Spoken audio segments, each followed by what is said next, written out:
Good morning. This is Felicity. I am coming to you from my library after a small but necessary hiatus while I had my surgical enhancements. I now have 2 new knees, and it's been a couple of weeks of getting back on my whatever again. So there you are. I have a little presentation this morning because when I got back from the hospital, there was a box of beauties waiting for me on the doorstep. And for me, beauty is defined by books. How about them apples? Anyway, so I have, first I will show the stack. We are here. Here are they all. I will go through them one by one, but there is the there's the stack of goodness. And this was provided for me as a sort of a late birthday, absolutely serendipitous, appropriate coming home needing distraction gift from somebody who knows me very, very well for years, what can I say. So here they are. The first one on the stack here, in no particular order, except probably again by size, which is my usual want, is Sonnets and Other Poems by George Santiana. This is got a little bookplate. Yeah, it's a little fox, but dude, this one was published in 1894. Look at that. It's lovely. I have a couple of works by Santiana in my library. I do not have this one. I did not have this one, and now I do. And I've been reading through them, as I tend to do with poetry, bit by bit, to just to savor it a little bit. Stone and Kimball. So now each one of these books was individually wrapped and accompanied by a little note that said, guess what it is. So I've collected them all together because this is just really grand. And they look something like this. Yes. I did write on the front of them eventually, whether I guessed it or not. I wrote on the front of them what was inside. So these definitely added some fun to it, definitely added distractions in the first 10 days. You didn't want to talk to me. I really needed distractions. There you go. So, George Santiana, very good start. Another one that I kind of romped through pretty quickly was Ogden Nash. And if you've never, I can't imagine any of you out there have never run into Ogden Nash, but if you haven't, he's the funny guy. He's the funny guy that you say, how can somebody be so effortlessly humorous? Yeah, it's a lot of work. So Bedriddens, what a good choice. I do have 2 or 3 other volumes of Ogden Nash in my library, and at some point some of the poems do cross over because in collections there's usually a best of. These are all Ogden Nash productions about being sick. So I'm not sick, but definitely kind of have been consigned to bed a lot of the time. All right, Ogden Nash. Now this one, completely unexpected. I have no idea. Never read anything by Bernard Newman before. The Spy and the Brown Derby, a comedy thriller. So I just kind of tasted the beginning of it just to see how it was and decided that this was going to be for a different day. This one, all of these are first editions or something. But this is 45. So this is definitely going to be on wartime paper. Gallant's, 1945. And it doesn't say so, but I'm feeling the paper, and it's not your fine rag. But it's fine, and the book is in great shape. Most of these books came with the Mylar already on them, which is great because I don't think I've figured out the Mylar thing yet, and I probably should because some of my books kind of need it. The next one I actually opened first, and this was in the stack first, and I'm really glad I did because this was exactly what I needed. I've read a lot of Faulkner, and I have a lot of Faulkner in my library, but I did not have this. I'd never heard of this one. So Knight's Gambish is one of the tales. It's the last story in the book. They are short stories that are not so loosely joined by the primary character, who is Uncle Stevens, otherwise Gavin Stevens. And so this is published by Random House in Random House. Ooh, look at the pretty frontispiece page there. published in Scranton, Pennsylvania by Random House, and yeah, 1949. And I think this is a first edition for Random House. So this was a delight. William Faulkner records stories of the South, stories of a lot of things, but this is a little précis from the cover, from the dust jacket here. Gavin Stevens, that wise and forbearing student of crime and the folk ways of the South, is the central character in William Faulkner's 18th volume. Because Stevens knows the point at which retributive justice ends and compassionate guidance begins, because he understands his people and can make generous allowances for their frailties, he is far more than their chronicler. He is their interpreter, inquisitor, and defender. Around him, William Faulkner has woven his new book in 6 sections, each of which is an entity in itself, and which together create an integrated pattern of many aspects of the mind and manners of the South. I thought Gavin Stevens was an absolute delight, and this is not one that I've ever met, so probably a lot of you haven't either, so I won't kind of like give away any things except to say that each one of these is kind of a murder mystery, or not a mystery, but it is there's definitely death by violence in just about every one of the stories, and sometimes averted, and everything is tied up beautifully at the end. Anyway, I read this one first. This was the second day I was home from the hospital, and I really enjoyed this one. Faulkner, I think Faulkner is at his most compassionate and kind, and also humorous. There you go. Okay, I like this one a lot. Thanks, bro. All right, the next one here. Now this one I kind of did guess right off the bat. This is Ballads of the Cheechako by Robert Service of the Cremation of Sam McGee fame. So now that one's not in here, but every single one of these guys in this particular book, every single one of these ballads here is definitely based in the Yukon. They're great. They were wonderful. Talk about taking your mind off of things. I really like these. I'm trying to decide which one I liked best. Oh, I don't know. The Ballad of Pious Pete was pretty good. Yeah, actually, they were all pretty good. Hard Luck Henry. Oh, so, you know, one of these days I may do a little Robert Service reading, because The Cremation of Sam McGee is definitely one of the classics that makes a lot of the collected poems books. But this one was all of a piece, and it was an absolute hoot. I really enjoyed this one. All right, so there were 10 books altogether. All right, the next one, oh, I've heard of this one before, never had read it. Frederick Cruz, The Pooh Perplex. I think I once tried in my long ago salad days when I was studying Latin, I think I might have tried Winnie the Pooh, which is the Latin version of Winnie the Pooh. And Frederick Cruz was says he was what was he? He was some kind of a professor of something or other.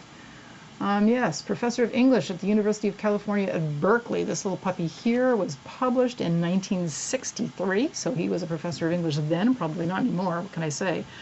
And he also wrote one, I think, I forget, maybe did he do the postmodern Pooh, maybe, but this one was the first one, and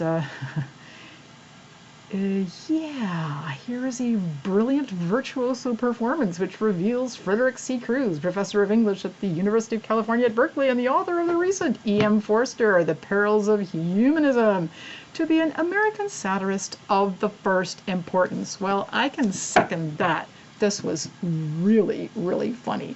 Now, I didn't catch every reference because I am not a scholar of English or critics or interpreters or scholars or anything of that kind, but definitely some of the characters in here, he made them all up. They're all essays by different scholars about Pooh, and it is super funny. I was laughing out loud. All right, well, it wasn't the first 10 days, and maybe I would have laughed at the phone book, who knows? Anyway, I'm kind of off most of this stuff that they gave me to get through the first 10 days now, so I'm hopefully not rambling too much. The next two kind of came as a pair. This is by Conrad Richter, who again I've not heard of, although I should have, because he's a Pulitzer Prize-winning author.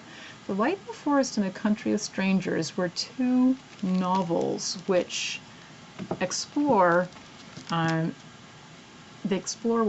what happened to young children who were kidnapped or taken or whatever by Indians. This was all going to be like late 1700s, early 1800s, raised as Indian children and then taken away from their Indian parents and returned to their birth parents. And both of these do not end well, but they're a very interesting look. And apparently Conrad Richter also had written a couple that were looking at it from the other side. So my feeling is that he was trying to do a balanced perspective. Both of these were published in the mid-1900s. So 1953 was The Light in the Forest, which came first. Country of Strangers was second. This one was published in 1966. The writing style is a little fervid, but very simple sentences and quite riveting. And the descriptions of American landscape were actually kind of entrancing. I enjoyed them. It was a very different kind of novel, not something that I've ever really read before, but I'm very glad to have done so. So there's two by Conrad Richter. Came in the same package. Okay, so I've got three more here. One which I have not yet started. This is The Man Who Died by D.H. Lawrence. Limited edition, 1 guinea net. There you go. No idea. I'm not really. I don't have a lot of knowledge or experience of D.H. Lawrence because I read very few of his works. This guy here, Martin Sucker, Number 5, John Street, Adelphi, in 1931. Check out that.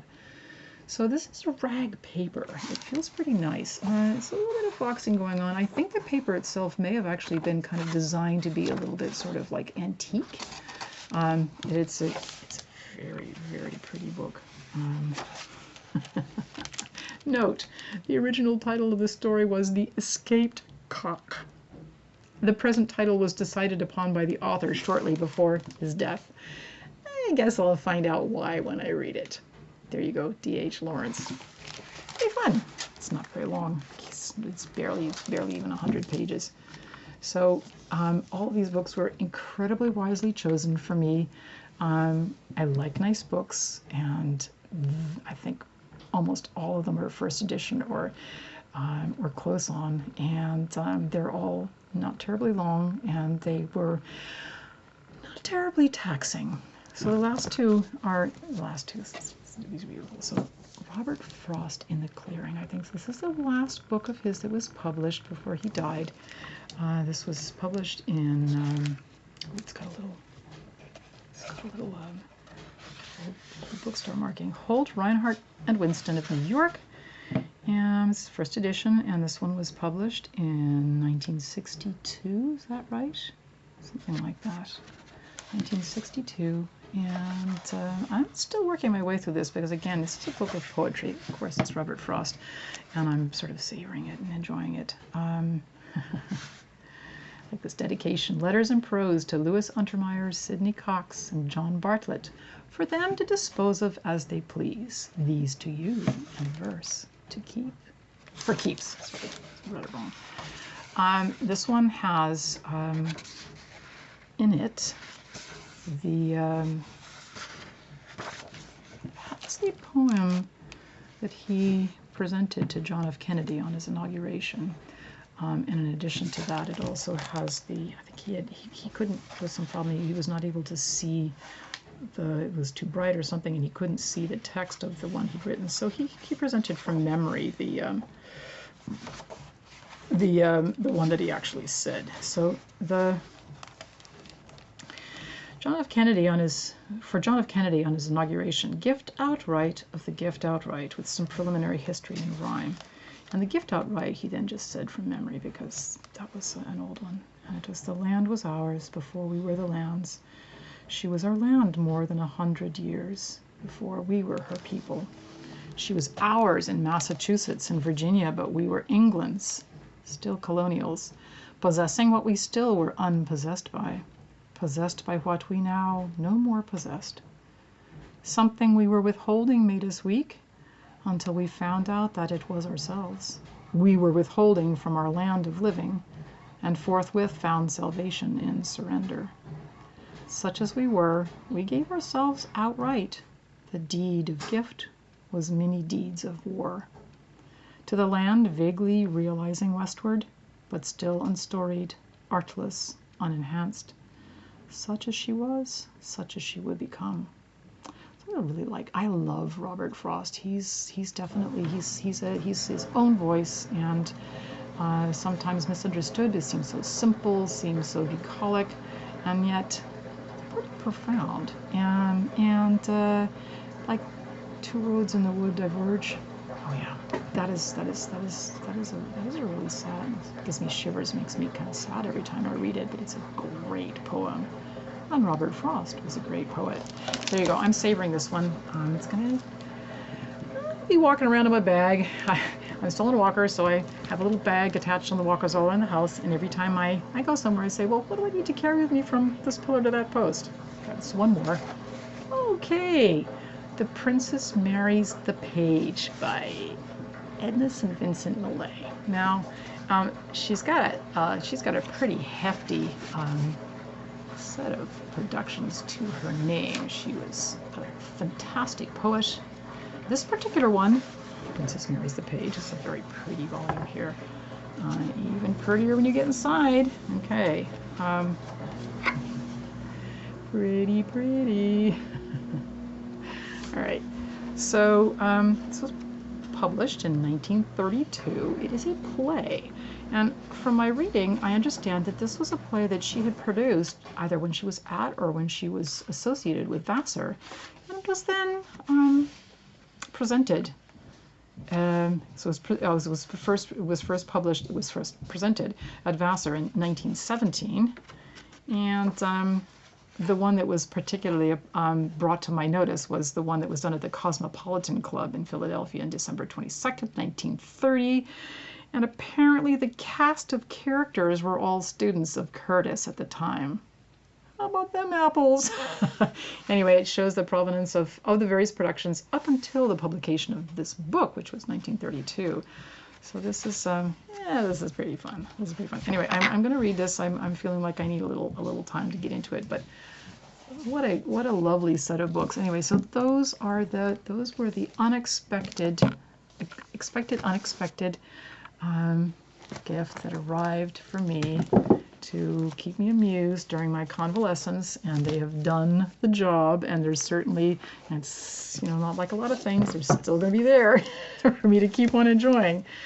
I have only one other one, and that was the one that I took with me, assuming that I was only going to be at the hospital one night, and it was actually two, and that's this guy here. And yeah, I finished it. What can I say? But it's done. So this was 3 novellas by Aldous Huxley, and I started it there, and I finished it there, and I'm not quite sure how much of it I actually remember, except that it was the usual Aldous Huxley, super witty, super smart. Yeah, we'll see. So I did enjoy this. It is done, and that is all. So I thank you for watching my return video. Hopefully it's not too disconnected. And I will bid you good day. Thank you for watching. Bye-bye for now.